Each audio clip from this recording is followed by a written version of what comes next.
Thousands of lives have been cut short by the age-long crisis in southern Kaduna, and there seems to be no end in sight. The humanitarian crisis is increasing with thousands of people displaced due to incessant attacks on communities. A close look at the killings and reprisal killings in the region show that land, religious supremacy, hate speech, and an enduring history of distrust between the farming communities and herders are some of the major causes of the southern Kaduna crisis. The recent crisis dates back to 1981, when a land dispute between Hausa traders and residents of Adara in Kachia local government area led to violent clashes. In 1986, a contest over the district headship of Lere in Lere local government area, where some locals were opposed of the candidature of a Muslim contestant, resulted in renewed violence. In 1987, a dispute erupted between students from different ethnic and religious groups at the College of Education Kafanchan, and the violence spread to several towns and areas. In 1992, a market relocation sparked two riots in Zango Kataf, which claimed hundreds of lives.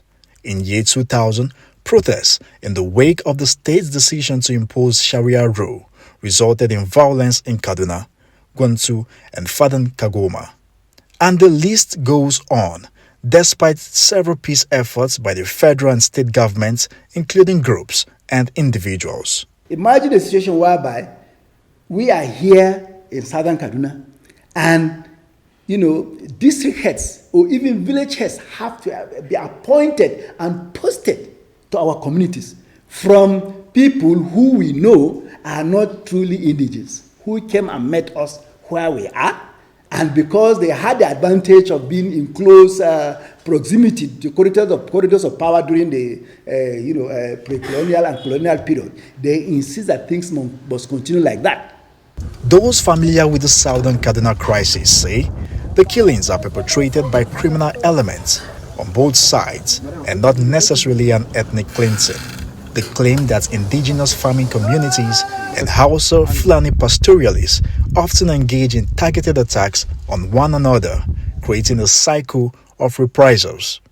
They attribute the prolonged crisis to the indigene-settler dichotomy, with the struggle for resource control at the heart of the crisis. The Hausa Fulani community would not accept that they are not indigenous to where they have lived for centuries, while the indigenous groups continue to describe the Hausa Fulanis as settlers. If you talk about, grazing routes, whose land do you want to be converted to grazing routes for your cattle? Did they leave any land for the grazing roads to be constructed? That in itself is a concession. If you are saying you need grazing roads, it is somebody's land, somebody's backyard and farm that will have to be demarcated to give a thoroughfare for your cattle. And when that is done, is the owner of the land compensated? No. It is taken as a matter of right, which is very wrong. In the last 2 decades to now, we are beginning to see an increasing level of individual ownership of land. Well, pastoralists principally see those lands as what they used to be 20, 30 years ago. Most of the farming communities view those land areas as their own individual properties, for which they want to exert exclusive right over the use of those resources. And in this process, disputes often arise. Successive governments at state and federal levels, both military and civilian, have been unable to bring solutions to the conflict. Various commissions of inquiry, panels of investigation, and committees of conflict resolution were set up over the years to make policy recommendations for ending the killing. But the attacks and killings subsist.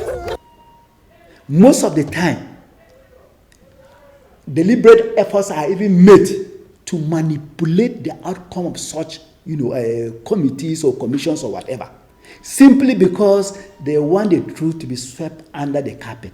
And that is just the crux of the matter.